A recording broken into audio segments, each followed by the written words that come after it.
चालत नाही, मग मी खरंच कमवतोय का? जर एखाद्या वेळेस फेल्युअर आलं तर बहुतेक लोक विचार करायला भाग पडतात की मी खरंच व्यवस्थित करतोय का? मग दुसरे परत त्यांना शिकवायला सुरुवात करतात की अरे तू चुकीचं करतोय, नाही तुला काहीतरी तुझं स्वतःचं शोधायला पाहिजे, असं पण काहीतरी होतं.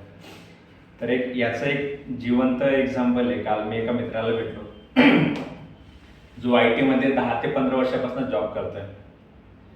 जॉब करत असताना त्याला जवळपास एक 15-20 लाखाचं पॅकेज होतं. 15-20 लाखाचं पॅकेज होतं. तर जेव्हा त्याला 15-20 लाखाचं पॅकेज होतं, त्याने त्यावेळेस इन्व्हेस्टमेंटचा काहीच विचार नाही केला. गाडी घेतली, घर घेतलं, सगळ्या गोष्टी घेतल्या, पण त्याने काही विचार नाही केला त्यावेळेस. त्याला 15 वर्ष IT मध्ये जॉब केल्यानंतर त्याला वाटलं की आता मी बिझनेस करायला पाहिजे, की आता भरपूर झालं दुसऱ्यांसाठी काम करणं. तर मग त्याने बिझनेस चालू केला. बिझनेस चालू केल्यानंतर 4-5 वर्ष खूप चांगलं त्याने कमवलं, एकदम भारी पैसे कमवले. त्यावेळेस पण त्याने इन्व्हेस्टमेंट जातोय, काही प्रोजेक्ट हातातनं गेले, लॉस झाले भरपूर ठिकाणी. आता टीमचे जवळपास महिन्याचा एक 4-5 लाखाचा खर्च आहे दर महिन्याला, मोठी पाण्यामध्ये कंपनी. तर आता अशी सिच्युएशन आहे की कंपनी बंद ठेवायची का सुरू ठेवायची हा प्रश्न त्याच्यासमोर उठतो. ठीक आहे, कंपनी बंद झाली, पण मग घराचं काय करायचं? घर कसं चालेल हा प्रश्न त्याच्यासमोर आज पडलेला आहे.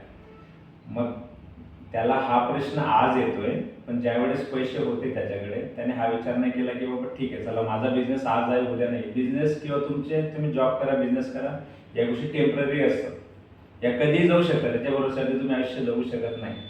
याची प्लॅनिंग तुम्ही सुरुवातीला फर्स्ट डेपासून करायला पाहिजे की जर माझा हा बिझनेस आज आहे उद्या नाही आहे तर मी घर कसं चालवणार.